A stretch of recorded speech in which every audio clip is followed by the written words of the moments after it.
या hello everyone, how are you all. आज हम लोग प्रोबेबिलिटी क्लास 12 का जो प्रोबेबिलिटी है और उसका हम लोग एनसीईआरटी क्वेश्चन सॉल्व करेंगे। ओके, ठीक है। So and yes, so class 12 का जो प्रोबेबिलिटी है उसका हम लोग एक्सरसाइज 13.1 सॉल्व करेंगे। ओके, तो पहला क्वेश्चन है एनसीईआरटी का 13.1 का कि given that E and F are events such that P equal to 0.6। Okay, we have given that, so we can write it is given that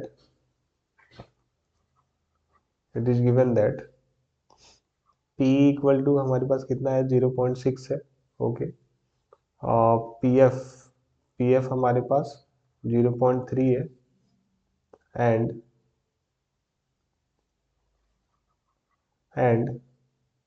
P E intersection F कितना है हमारे पास 0.2 है।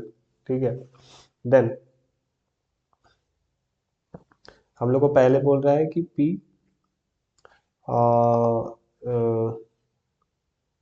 conditional property of probability of conditional probability of E where F has been already occurred। Okay, तो इसको हम लोग P E slash F अभी पढ़ते हैं। तो ये क्या हो जाएगा हमारे पास P E intersection F by divided by P F हो जाएगा। ठीक है, तो P इंटरसेक्शन F कितना है हमारे पास 0.2 है एंड पी एफ हमारे पास 0.3 है। Okay, so what we get 2/3। Okay, similarly हमारे पास conditional probability of f given that e event e has already occurred। ठीक है, तो p f स्लैश e हमारे पास क्या हो जाएगा p e intersection f, we can write here f intersection e, है ना। we can write here f intersection e,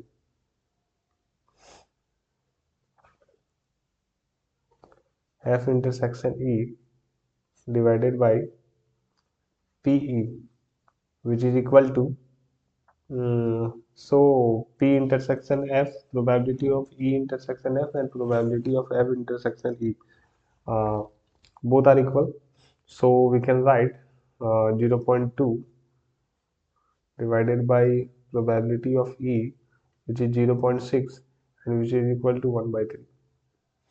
okay, easy था। अब हमारे पास है कंप्यूट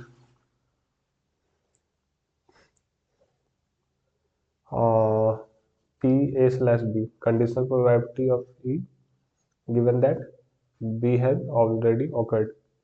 ठीक है, तो हमारे पास given that pv हमारे पास कितना है 0.5 है एंड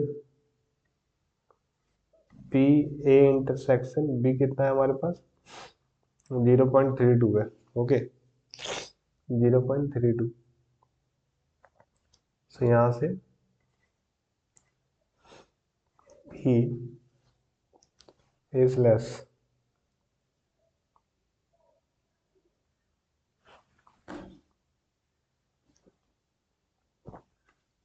बी क्या हो जाएगा हमारे पास, so P A intersection B divided by pv।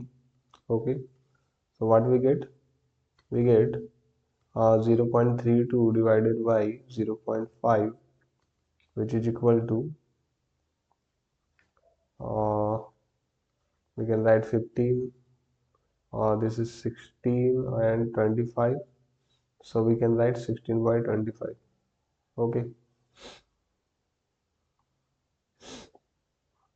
you can also convert it in decimal। okay, you can also convert it in decimal, so how we you convert it in decimal, 25 और we can multiply 0.0456 150 and we left 10 0 4, ठीक है। So which is equal to 0.64, ठीक है।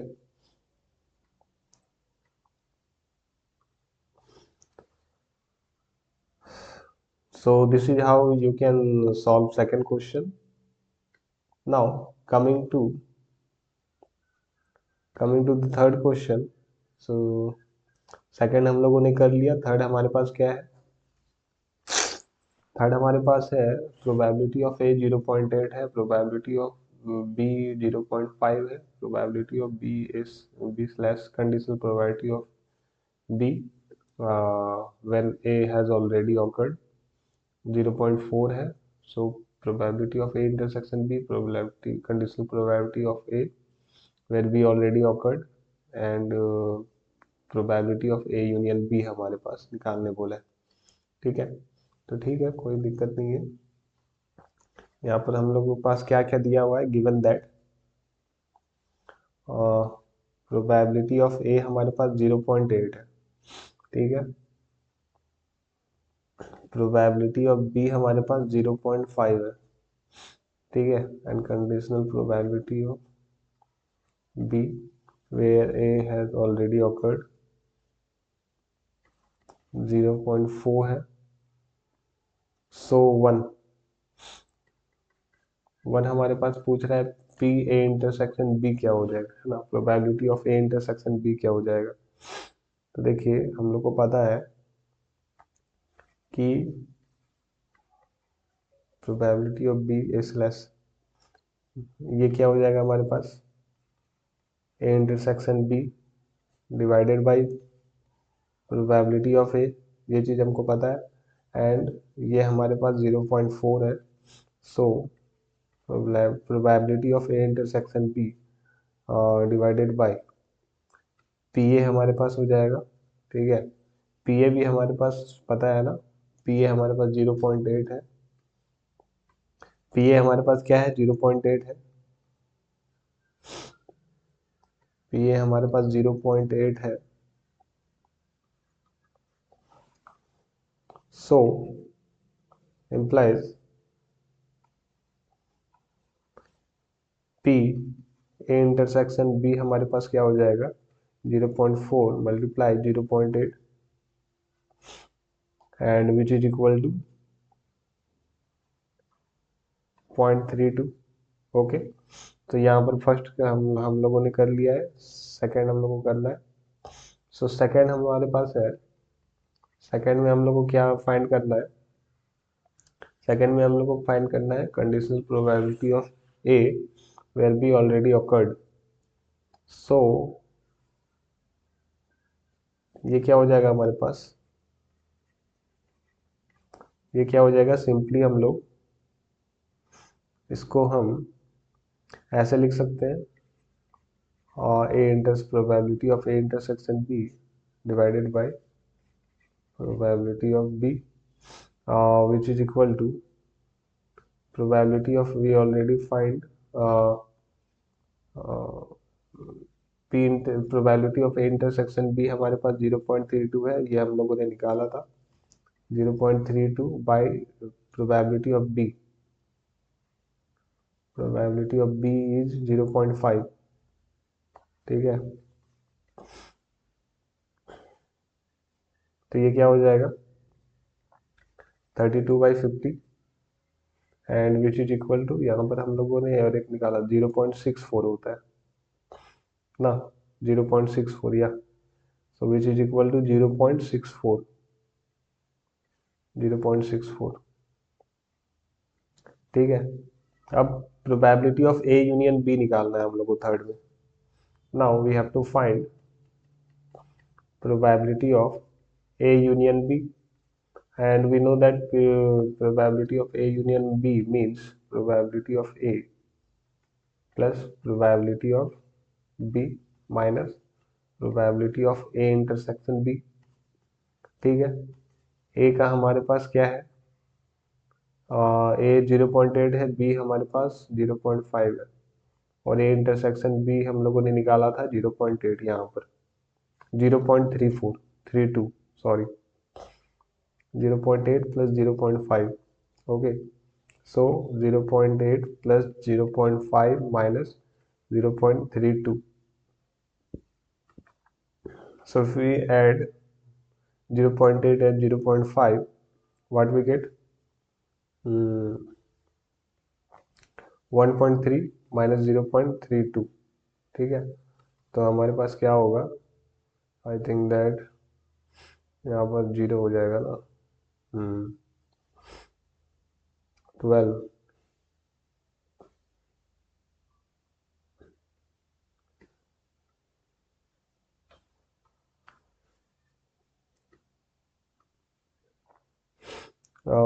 30 minus 1.30 minus 0.32, तो 0 - 10 - 2 8 हो जाएगा, और फिर यहाँ पर 12 - 3 9 हो जाएगा, तो 0.98, ठीक है। तो तीनों हम लोग का निकल गया है, हमारा निकल गया है। तीन चीज पूछ रहा था। The first answer is 0.32, second 0.64 and third 0.98, okay. Now fourth में हम लोग को क्या बोल रहा है? Evaluate probability of A union B if 2 times of probability of A equal to probability of B equal to 5/13, and conditional probability of A where B already occurred equal to कितना है हमारे पास? 2/5 है। So given that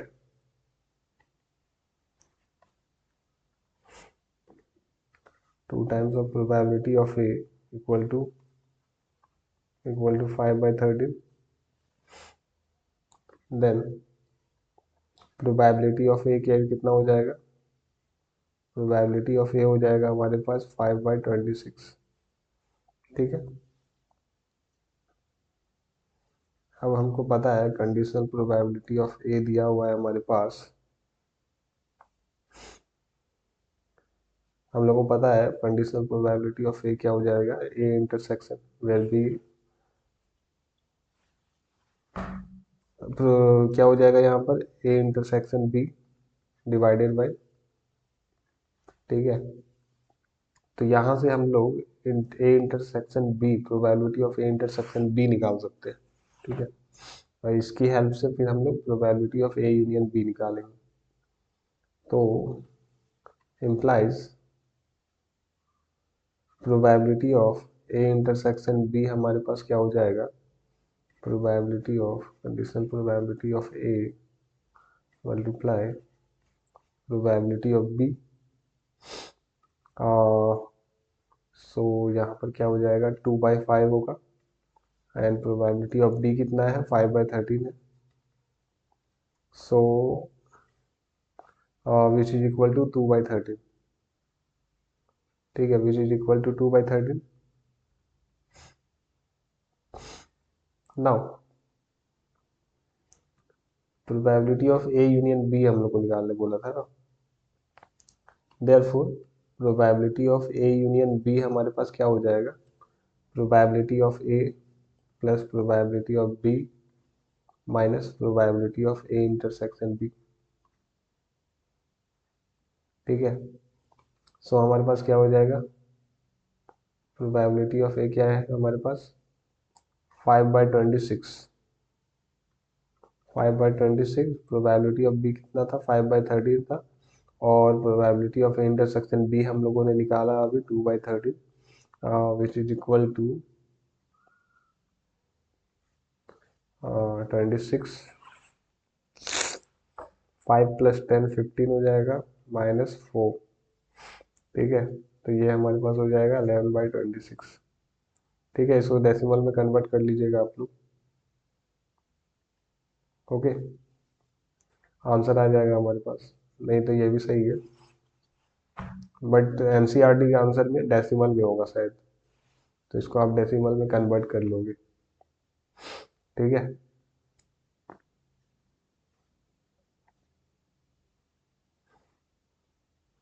क्या हो जाएगा decimal में? 26 0 0 point, यहाँ 4 करोगे तो 104 होगा शायद। 104, यहाँ पर बचेगा 6 4 2, तो कितना हो जाएगा यहाँ पर?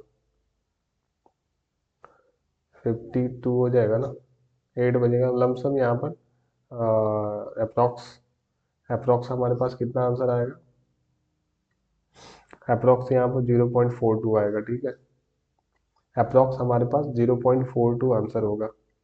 अप्रॉक्स 0.42, ठीक है। Now the last question is, this is आज का ये 5th नंबर आज का लास्ट क्वेश्चन होगा थोड़े थोड़े वीडियो में। वीडियो ज़्यादा लंबा हो जाएगा, इसीलिए मैं सारे क्वेश्चन एक बार में सॉल्व नहीं करूँगा, एक ही वीडियो में सॉल्व नहीं करूँगा। थोड़े थोड़े क्वेश्चन के मैं 3-4 वीडियो बनाऊंगा, ठीक है, एक्सरसाइज 13.1 के लिए। तो ये इस वीडियो के लिए ये लास्ट क्वेश्चन है हमारे पास है। प्रोबेबिलिटी ऑफ ए दिया हुआ है, प्रोबेबिलिटी ऑफ बी दिया हुआ है, probability of A union B दिया हुआ है, और हम लोग को ये सारी चीज़ें निकालनी है, ठीक है। ये सारी चीज़ें निकालनी है। सो हम लोग लिख सकते हैं given that probability of A equal to 6/11, probability of B equal to 5/11 and probability of A union B equal to 7/11, ठीक है। अब हम लोग को बोल रहा है कि पे ए इंटरसेक्शन बी निकालिए, ठीक है। निकल जाएगा P A union B equal to हमारे पास है P A plus P B minus P A intersection B. ये चीज़ होता है ना, तो यहाँ से हम लोग implies probability of A intersection B हमारे पास क्या हो जाएगा? 6/11 plus 5/11 minus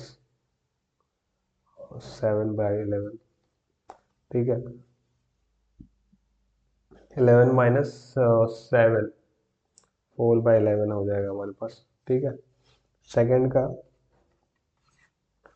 conditional probability of A where B has already occurred, इसका क्या हो जाएगा? A intersection B divided by probability of B which is equal to probability of A intersection B हमारे पास 4/11 है, एंड प्रोबेबिलिटी ऑफ बी हमारे पास क्या है? 5/11 है। So what we get? 4/5। And third का क्या हो जाएगा? थर्ड का भी हम लोग ऐसे सॉल्व कर सकते हैं। क्या हो जाएगा हमारे पास? A intersection B which is equal to B intersection A, है ना। सो प्रोबेबिलिटी ऑफ ए, सो कितना है? 4/11, 4/11 and what is P A? P A is 6/11, ठीक है। तो what we get? We will get 2/3, ठीक है। सो होप अभी तक यहाँ तक आप लोगों को सब कुछ समझ में आया होगा, है ना। 5 क्वेश्चन हम लोगों ने सॉल्व की इस लेक्चर में, ठीक है। और हम लोग प्रोबेबिलिटी की क्लास 12, ये प्रोबेबिलिटी क्लास 12, ठीक है। हम लोग एक्सरसाइज 13.1 सॉल्व कर रहे हैं, जिसमें से हम लोगों ने अभी 5 क्वेश्चन सॉल्व किए हैं, और आगे वाले लेक्चर्स में, आगे आने वाले वीडियो में हम लोग देखेंगे 13.1 के आगे के प्रॉब्लम हम लोग देखेंगे, ठीक है। ओके, तो आज के लिए यहीं तक रखते हैं। अगर आपको फिर भी कोई डाउट हो और पर्सनली मुझसे पूछना चाहते हो तो एडुट्रीजर इंस्टाग्राम में आप डीएम कर सकते हो। Okay, thank you.